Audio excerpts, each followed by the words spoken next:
언어 장애인들, 말 못하는 농아인들이 소리 없이 수화로 이렇게 열심히 대화하는 모습을 간혹 볼 때가 있습니다. 두 사람이 열심히 막 입을 여닫고 있지만 아무 소리도 나지 않습니다. 대신 두 사람의 손이 부지런히 소리 없는 소리를 내고 있습니다. 그들은 소리가 그리운 사람들입니다. 소리가 없기 때문에 이 손놀림만으로 더 큰 소리를 듣는 사람들입니다. 그래서 눈으로, 표정으로, 온몸으로 말하는 것입니다. 또한 최근에 언젠가 앞을 못 보는 시각장애인들이 우리도 극장에 들어갈 수 있는 권리를 달라라고 요청했다는 그런 소식을 들은 적이 있습니다. 우리가 생각해 볼 때 극장에 들어갈 권리를 얻는다고 해서 과연 그것을 그들이 누릴 수 있을까? 어차피 못 보는데 그렇게 생각되지만, 그러나 그들에게는 우리가 볼 수 없는 것을 보는 눈이 있습니다. 그들에게 이 들리는 소리의 의미는 볼 수 있는 눈을 가진 우리에게 다가오고 있는 그런 소리의 의미와는 차원이 다릅니다. 그들에게 소리는 곧 하나의 영상입니다.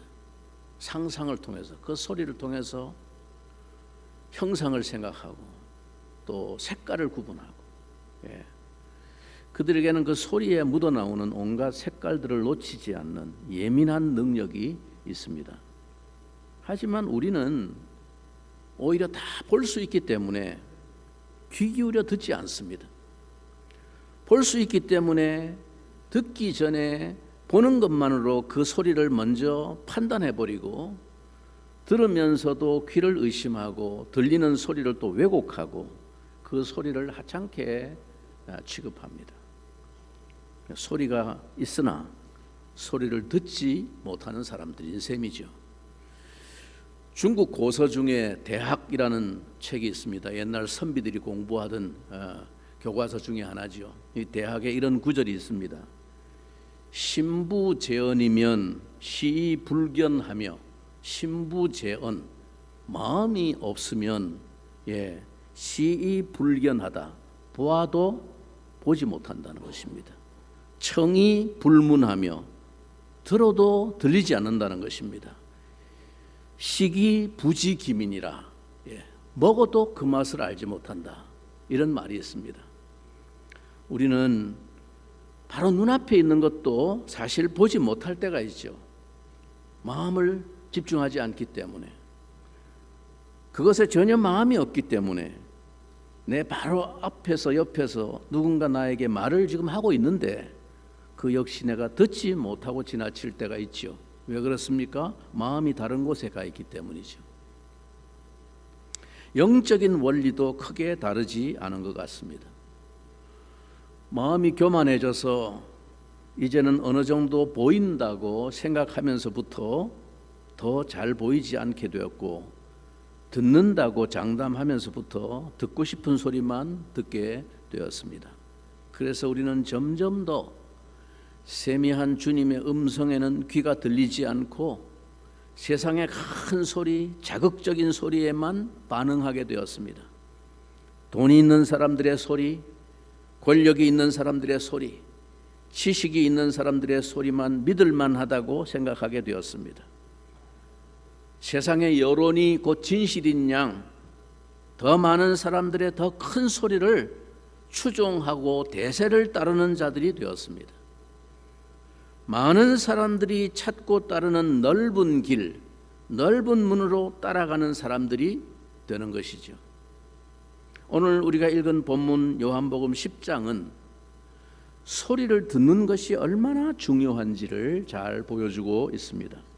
소리 혹은 음성에 어떻게 반응하는지에 따라서 우리의 생명과 사망이 결정되기 때문입니다. 이것을 위해서 예수님은 목자와 양이라고 하는 은유를 사용해서 이 말씀을 하시고 있습니다. 유대인들에게 가장 익숙한 동물은 양입니다. 그들은 원래부터 양을 치던 유목민들이었기 때문에 그들에게 있어서 이 양보다 더 잘 아는 동물은 없었을 것입니다. 양에 관한 이야기라면 그들은 누구든지 알아들을 수 있고 공감할 수 있는 이야기였습니다. 여기서 예수님의 그 놀라운 양과 목자의 비유가 나옵니다. 우리는 이 비유를 이해하기에 앞서서 이 팔레스틴의 한 들판을 마음속에 그려보아야 합니다. 물론 풀이 많은 때는 집 가까운 곳에서 양들에게 풀을 먹일 수 있지만 건기가 되어서 풀이 다 말라버리고 없을 때는 풀이 있는 곳을 찾아서 목자들이 양떼를 이끌고 먼 길을 나서서 양떼들에게 풀을 먹이고 여행을 하게 됩니다. 너무 멀기 때문에 하루 만에 돌아올 수 없는 곳이 많습니다. 그래서 들판 중간중간에 몇몇 군데에 공동으로 커다란 우리를 만들어 놓고 거기에 문을 달아 놓습니다. 들판에 양을 그대로 두면 들짐승이 물어가기 때문이죠. 때로는 큰 우리를 만들어 놓고 여러 목자의 양들이 함께 밤을 지내는 경우가 있습니다. 밤이 되면 목자들은 자기 양들을 우리 안에 다 몰아넣고 문지기에게 맡긴 후에 한숨 눈을 붙이기 위해서 쉬러 갑니다. 그 사이에 저쪽 구석에서 그 울타리 담을 기웃거리는 그림자들이 있습니다. 그들은 양을 노리는 도둑들입니다. 그들 중에 몇천 담을 넘어 들어가서 양을 막 쫓아다닙니다. 양들은 무서워서 이리 피하고 저리 피합니다. 아마 그들은 몇 마리를 잡아서 도둑질해 갈 것입니다. 아침이 되어서 목자가 왔습니다. 목자는 담을 넘어서 들어가지 않습니다. 문지기가 목자를 알기 때문이죠. 문을 열어주는데 담 넘어갈 이유가 뭐가 있습니까? 목자는 자기 양을 잡으려고 막 쫓아다니지 않습니다. 그 대신 목자는 자기 양들의 이름을 하나씩 부르기 시작합니다. 순둥이, 막둥이, 검둥이, 얼룩이 막 부릅니다. 그럼 다 나옵니다. 한 마리씩. 자기 양을 다 불러냈습니다. 양들은 목자의 음성을 듣고 하나씩 다 뛰어나옵니다. 목자는 어떤 소리를 내면서 걸어갑니다. 그러니까 양들이 모두 다 그 목자를 따라가기 시작합니다. 그 옆에서 또 다른 목자들도 막 소리를 냅니다. 왜? 자기 양을 불러야 되니까. 그러나 양들은 그 소리를 따라가지 않습니다. 왜냐하면 그 소리는 자기 목자의 소리가 아니기 때문입니다. 양들은 자기 목자의 소리를 다 알아듣습니다. 오늘 예수님의 이 비유는 하나의 핵심을 가지고 있습니다. 이 목자 비유의 핵심이 무엇입니까? 이 비유의 이야기의 단어 하나하나보다 전체 문맥의 흐름에서 말하고자 하는 초점을 잘 살피는 것이 중요합니다. 이 비유의 초점은 목자이신 예수님의 음성에 대한 유대인들의 반응입니다. 아무리 바른 진리로 그들을 불러도 그들은 반응이 없습니다. 그들은 오히려 강도와 도둑을 따라갑니다. 그 이유가 무엇입니까? 이 예수님의 비유에 의하면 그들은 예수님의 양이 아니기 때문입니다. 자기 목자가 아니니까 안 따라가는 거예요. 다 양처럼 다 생겼지만 실제로는 예수님의 양이 아니기 때문입니다. 예수님께서 행하신 그 엄청난 기적을 보고 그의 놀라운 가르침을 수없이 듣고도 예수님을 따르지 않고 예수님께서 부르면 부를수록 더 멀리하는 그들이 도대체 누구입니까? 그들은 분명히 예수님의 양은 아닙니다. 그러면 오늘 본문의 예수님의 이 비유가 말씀하고 있는 핵심이 뭡니까? 먼저 이 비유는 유대 사회를 가득 채우고 있는 거짓 선생들에 대한 주의와 경고입니다. 한적한 들판에 사람이 나타났다고 해서 다 목자가 아닙니다. 그 중에는 도둑도 있고 강도도 있습니다. 문으로 들어가지 않는 사람은 다 도둑이요 강도입니다. 도둑이 문으로 들어갈 리가 있습니까? 문지기가 지키고 있는데. 유대 사회에 나타난 수많은 선생들은 실제로 문으로 들어가지 않는 강도들이었습니다. 오늘 본문 1절을 한번 다시 보십시오. 내가 진실로 진실로 너희에게 이르노니 문을 통하여 양의 우리에 들어가지 아니하고 다른 데로 넘어가는 자는 절도요 강도며. 불행하게도 우리는 양과 아무런 관계가 없는 사람들입니다. 우리는 양과는 익숙하지 않은 문화 속에 살아왔습니다. 그래서 예수님께서 말씀하시는 이 비유가 금방 머릿속에 잘 들어오지를 않는 것 같습니다. 유대인들은 이 비유를 들으면 금방 감이 잡히는데 우리는 전혀 생각나는 것이 없다는 것이 안타깝습니다. 우리 문화에서 오늘날 좀 더 실감나게 이 비유를 비교해 보자면 집에서 기르는 애완견 강아지로 생각해 보면 좀 더 쉽게 이해가 될지 모르겠습니다. 아무튼 주인과 이런 짐승들과의 관계에서 볼 수 있는 특성이 뭡니까? 주인은 자기 개를 알아보고 개는 자기 주인을 알아본다는 것입니다. 주인은 아무리 여러 마리 개가 함께 섞여 놀아도 자기 개를 찾습니다. 개도 막 섞여서 놀다가도 아무 사람이나 부른다고 따라가지 않습니다. 이스라엘 사람들에게 있어서 양도 마찬가지입니다. 양도 자기 주인을 알아봅니다. 개처럼 막 꼬리를 살랑 흔들면서 따라가지는 않겠지만 그러나 분명히 자기 목자를 알아봅니다. 양은 이 부분에 있어서 아주 특별했습니다. 양은 자기 주인의 음성을, 소리를 정확하게 알아듣고 절대로 다른 사람을 따라가지 않습니다. 이상한 데로 막 가다가도 주인이 부르는 소리가 들리면 금방 달려옵니다. 이것이 양입니다. 그런데 이상한 것은 유대인들은 예수님이 아무리 불러도 돌아오지 않는다는 사실입니다. 물론 양이 아니니까 돌아오지 않겠죠. 그런데 원래 하나님과 이스라엘 백성의 관계는 예수님이 오늘 비유로 말씀하신 것처럼 목자와 양의 관계로 발전해 왔습니다. 이스라엘 백성이 처음부터 지금까지 훈련받은 것은 하나님의 음성을 듣는 것이었습니다. 하나님께서 자기 백성에게 한 가지 요구하시는 것이 있습니다. 그것은 하나님의 음성을 들을 줄 아는 것입니다.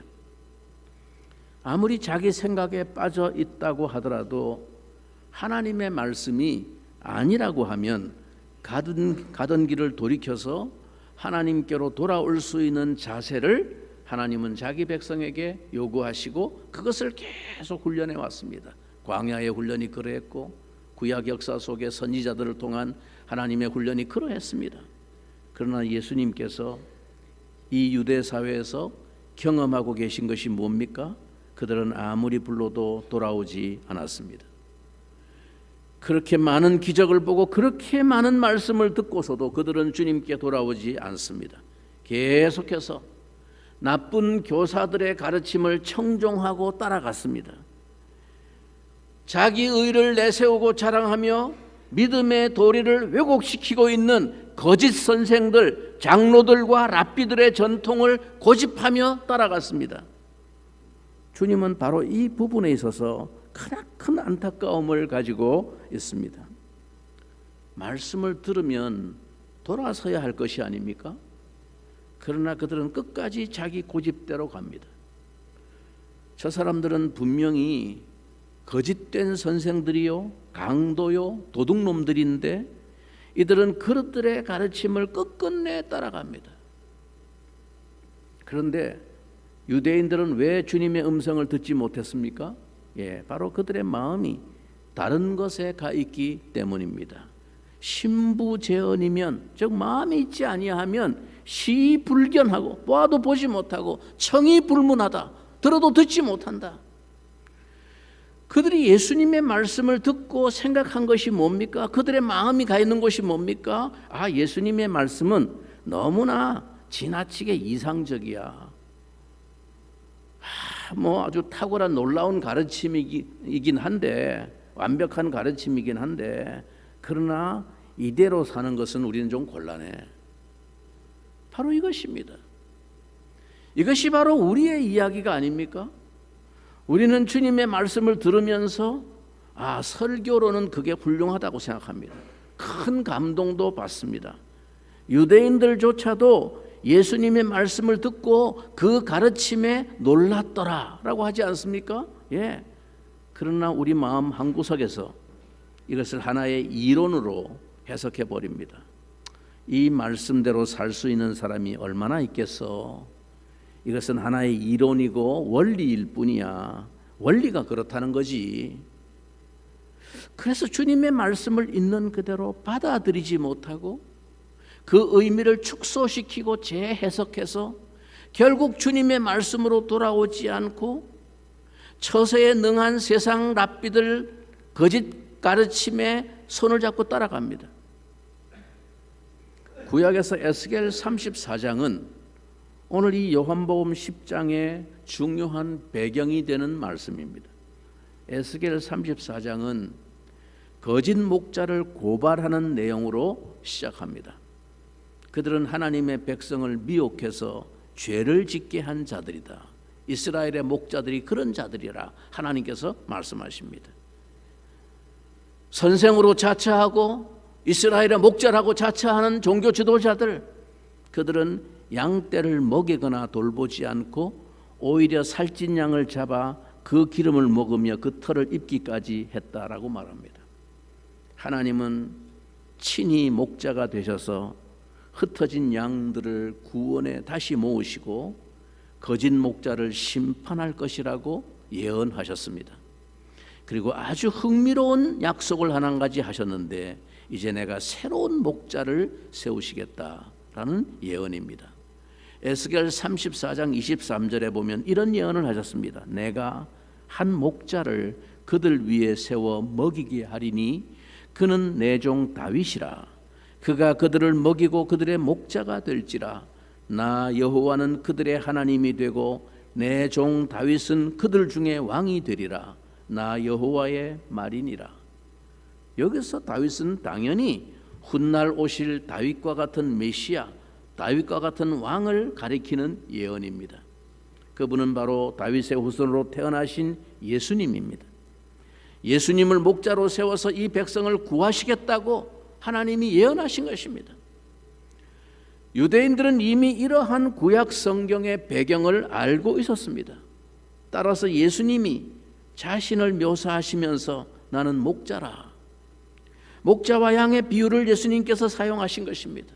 즉 예수님 자신이 바로 그 구약에서 하나님이 보내겠다고 예언하고 약속하신 바로 그 목자 메시아라는 것입니다. 교회에 담을 넘어 양들을 노리는 절도와 강도가 출몰하지 않은 때는 없었습니다. 교회 역사 속에서 항상 이런 절도와 강도는 있어 왔습니다. 아니, 참 선지자보다 거짓 선지자가 적었던 시절은 교회 역사에서 없었습니다. 항상 가짜들이 더 많았습니다. 이단을 말하는 것이 아닙니다. 그냥 따지지 않고 열심히 믿기만 하면 좋고 복받고 그러면 자신들이 바라는 복을 받을 것이라고 믿는 우리의 맹목적인 신앙 때문에 이 상황이 더 심각해졌습니다. 이단도 식별하기 어렵지만 더 분별하기 어려운 것은 목자의 탈을 쓴 절도와 강도입니다. 점차 오늘날 교회의 상황은 악화되고 있습니다. 여러분이 듣고 보시는 대로 오늘날 교회의 상황은 점점 심각해져 가고 있습니다. 최근에는 목회자가 보이스피싱 사기와 음란 사이트를 개설한 범죄까지 저지르다가 붙잡혔습니다. 여러분들도 아마 뉴스 기사를 통해서 보신 기억이 있을 겁니다. 외국에서는 목사가 불법 이민 브로커 역할을 합니다. 또 하나님 나라 복음을 전하기 위해서가 아니라 생존을 위해서 선교사가 되는 사람도 있습니다. 그래서 이 강도 같은 목자들을 피해서 교회를 떠나 말씀에 굶주린 양들, 생명수에 목마른 양들이 도처에서 방황하고 있습니다. 교회는 나가지 않지만 그리스도인이라고 자처하는 사람들이 벌써 오래전에 100만을 넘었다는 통계가 과장으로 들리지 않습니다. 그런데 주님은 이 거짓 목자의 위험만을 경고하신 것이 아니라 양의 책임 있는 반응이 얼마나 중요한지를 이 비유를 통해서 강조하신 것입니다. 이 도둑놈들은 언제나 있다. 문제는 양들이 어떤 소리에 반응할 책임이 있나, 그것을 예수님께서 말씀하시는 것입니다. 3절 말씀을 우리 같이 한 목소리로 읽겠습니다. 본문 3절입니다. 문지기는 그를 위하여 문을 열고 양은 그의 음성을 듣나니 그가 자기 양의 이름을 각각 불러 인도하여 내느니라. 아침이 되면 목자는 자기 양들이 있는 우리로 갑니다. 그는 문지기를 깨워서 하나뿐인 그 문을 지나서 우리 안으로 들어갑니다. 발자국 소리만 듣고 양들은 자기 주인을 알아봅니다. 주인이 흥얼거리는 노랫소리만 들어도 주인을 알아봅니다. 여러분, 아이들은 집에 현관 번호 키 누르는 소리만 듣고도 엄마인지 아빠인지 구별한다고 하지 않습니까? 숫자를 누를 때도 사람마다 박자가 다 다르다고 합니다. 띡띡띡띡 하는 사람이 있고 띡띡띡 하는 사람이 있고, 이게 아이들이 알아본다는 거예요. 아, 엄마다. 아, 아빠다. 더군다나 목자가 자기 양들의 이름을 하나씩 둘씩 부르자 양들은 금방 자기 목자인 것을 알아챘을 것입니다. 목자의 음성은 양들이 자기 목자를 알아내는데 결정적으로 중요합니다. 왜냐하면 양들은요, 청각 외에 전형적인 근시동물이기 때문에 바로 자기 코앞에 있는 것 외에는 조금만 떨어져도 보이지 않습니다. 그래서 앞에 가는 놈 엉덩이만 보고 그냥 따라가는 거예요. 양떼들이 줄줄 갈 때 자기 앞에 엉덩이가 가니까 따라가는 거예요. 앞에 몇 마리가 가는지 보이지 않습니다. 그게 양들이에요. 그래서 양들에게 중요한 것은 소리입니다. 그러니까 여러분, 이 양들은요, 목자가 얼마나 잘생겼는가 그걸 보고 목자에게 반하지 않습니다. 저 같은 사람 불리하지. 아무 양들이 저를 보고 반하지를 않아. 양들은. 왜냐하면 시각이 없기 때문에. 예. 아무리 근사한 옷을 입고 나와도 마찬가지입니다. 오늘따라 우리 목자가 멋진 지팡이를 들고 와도 양들에게는 전혀 호감을 주지 못합니다. 양들에게 목자를 분별할 수 있는 유일한 수단은 목자의 음성입니다. 양들은 목자의 음성을 어떻게 그러면 알아챌 수 있을까요? 바로 경험과 관계를 통해서입니다. 목자와 함께 보낸 시간이 그 목자의 목소리를 알아듣게 해주는 것입니다. 양들은 그날 밤 하룻밤 같이 보낸 문지기를 결코 의지하지 않습니다. 따라가지 않습니다. 함께 해왔던 목자, 자신을 쉴만한 물가와 푸른 초장으로 인도해 주었던 그 목자의 음성만을 따라갑니다. 목자의 음성을 따라갔을 때 단 한 번도 위험한 적이 없었고, 단 한 번도 배고프지 않았고, 단 한 번도 독초를 먹은 적이 없었던 그 경험이 그의 목소리를 들으면 반갑고 기쁜 양이 되게 한 것입니다. 우리도 목자 되신 주님과의 이런 경험과 관계가 깊어져서 주님의 말씀이 얼마나 생명의 말씀인지를 깨닫게 될 때, 예수님 말씀 따라갔을 때 내 삶에 어떤 평안이 왔는지, 어떤 생명의 확신이 왔는지, 어떤 위기를 만나도 내 삶이 보존되었는지, 그 경험 속에서 그 목자의 음성을 신뢰하며 따라가게 되는 것입니다. 그러다 보면 인간 목자의 입에서 나오는 소리가 정말 참 목자이신 예수님의 음성인지 아닌지 저 사람이 지 말을 하는 건지 진짜 목자이신 예수님의 말을 하는 것인지 알 수 있습니다.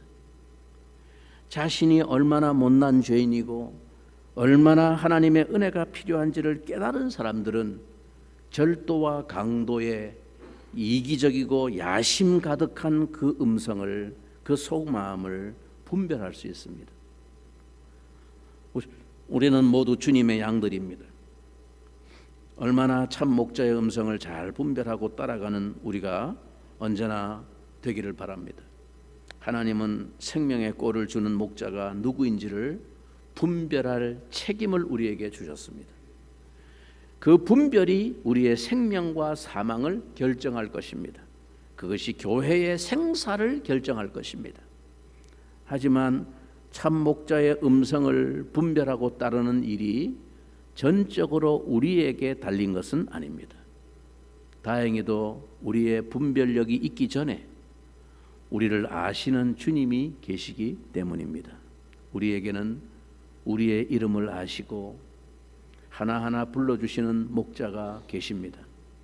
이름은 그 사람의 정체를 가리킵니다. 하나님이 이름을 부르신다는 것은 그 사람 전체를 아신다는 뜻이고 그 사람 전체를 받아주신다는 뜻입니다. 예수님이 우리를 위해서 하시는 일이 또 있습니다. 4절 말씀을 보십시오. 자기 양을 다 내어놓은 후에 앞서 가면 양들이 그의 음성을 아는 고로 따라오되, 목자는 우리에 있는 양들을 꼴이 있는 곳으로 인도하기 위해 밖으로 나오게 한 뒤에 앞서 가면서 인도합니다. 양들은 앞이 잘 보이지 않아도 목자의 음성을 알기 때문에 그 소리를 쫓아 따라갑니다. 여러분, 우리에게 눈이 있다고 해서 이 세상을 똑바로 보고 안전하게 내가 살 수 있는 게 아닙니다. 이 세상을 똑바로 분별하는 영의 눈이 없으면 죽음의 길로 치닫고 있으면서도 모를 수 있습니다. 빛이신 주님, 생명을 위한 꼴이 어디 있는지 다 아시는 목자 주님이 앞서 인도해 주지 않으시면 우리는 지금 어디로 가고 있는지 모르면서 그냥 갈 수 있습니다. 양은 목자의 음성을 알아듣고 따라가는 존재입니다. 양들은 목자의 음성을 분별합니다. 그래서 그 소리를 들어보고 자기 목자가 맞으면 따라가지만 목자가 아니면 그 다음에 어떡합니까? 5절 말씀입니다. 타인의 음성은 알지 못하는 고로 타인을 뭐라고요? 따르지 아니하고 도리어 도망하느니라. 주님은 오늘 본문에서 아주 강한 표현으로 강조하신 단어가 하나 있습니다. 여기 따르지 아니하고 라는 말에 원문의 표현을 그대로 직역을 하면 절대 따라가지 않고 라는 말입니다. 표준 세번역은 이것을 잘 살려서 번역했습니다. 양들은 결코 낯선 사람을 따라가지 않을 것이고 오히려 그에게서 달아날 것이다. 여러분, 이 낯선 음성이라는 것을 간파하고 내가 의지하는 목자의 음성이 아니기에 양의 마음이 움직이지 않는 것입니다. 이것은 양의 책임을 강조한 말씀입니다. 따라가지 않는 정도가 아니라 그런 소리에는 도망하는 것이 정상입니다. 왜요? 내 생명과 관련된 일이기에 단호해야 합니다.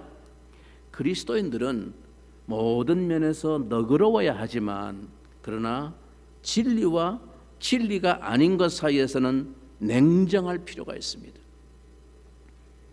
좀 유능한 목사와 좀 부족한 목자가 있을 수는 있습니다.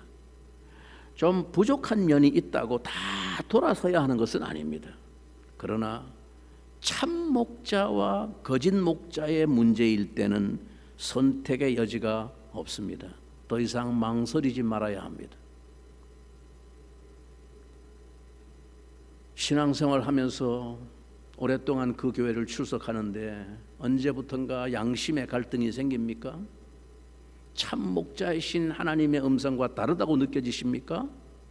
갈등 오래 하면 안 됩니다. 냉정하게 돌아서야 합니다. 그것이 주님의 말씀입니다. 그걸 분별할 책임이 우리에게 있다고 말씀합니다. 따라가지 말고 거기서 도망해야 합니다. 거짓 목자와 절도와 강도의 배만 더욱 채워주는 그런 어리석음에서 벗어나야 합니다. 이것이 바로 절도와 강도로부터 도망하라는 예수님의 말씀입니다. 여러분의 귀에는 어떤 소리가 더 크게 들려옵니까? 세상의 소리입니까? 말씀으로 다가오시는 목자이신 주님의 소리입니까? 사람의 소리입니까? 기도 중에 들려오는 주님의 음성입니까? 우리가 어떤 소리를 가장 예민하게 듣고 가장 민첩하게 반응하는지가 우리가 누구인지를 보여줍니다. 어느 소리에 벌떡 일어나서 몸을 움직이고 마음으로 반응하고 자기 재물을 기꺼이 내어놓고 자기 시간을 쓰는지가 우리가 누구인지를 증명해 주는 것입니다. 주님은 어떻게 그분의 음성을 우리에게 들려주실까요?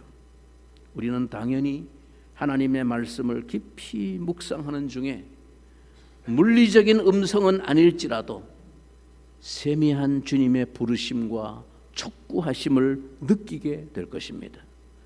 주님은 우리가 어디로 가야 하는지, 어떻게 살아야 하는지를 말씀해 주십니다. 영혼의 안테나를 잘 세워서 내 욕망이 부르는 곳이 아니라 주님이 부르시는 곳으로 가야 할 것입니다. 그분이 가시는 곳으로 우리의 발걸음을 옮깁시다. 그러면 꽃길만은 아니겠지만 더 깊고 더 넓고 높은 사랑을 경험하는 여정이 될 것입니다. 주님이 약속하신 풍성한 생명이 어떤 것인지 알게 될 것입니다. 새해는 우리 모두 이 목자의 음성을 잘 듣고 분별하며 따라가는 복된 모험의 여정이 되시기를 축원합니다. 오늘 이 말씀 기억하면서 주님, 나도 주님의 양이라고 부름받았는데 명색이 내가 주님의 양인데 목자이신 주님의 음성 들을 수 있는 귀를 열어주시옵소서.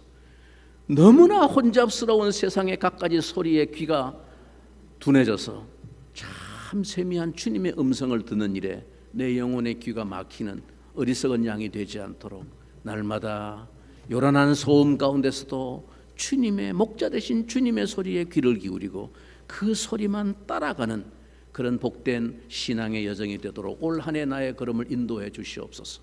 우리 같이 한번 동성으로 기도하도록 하겠습니다.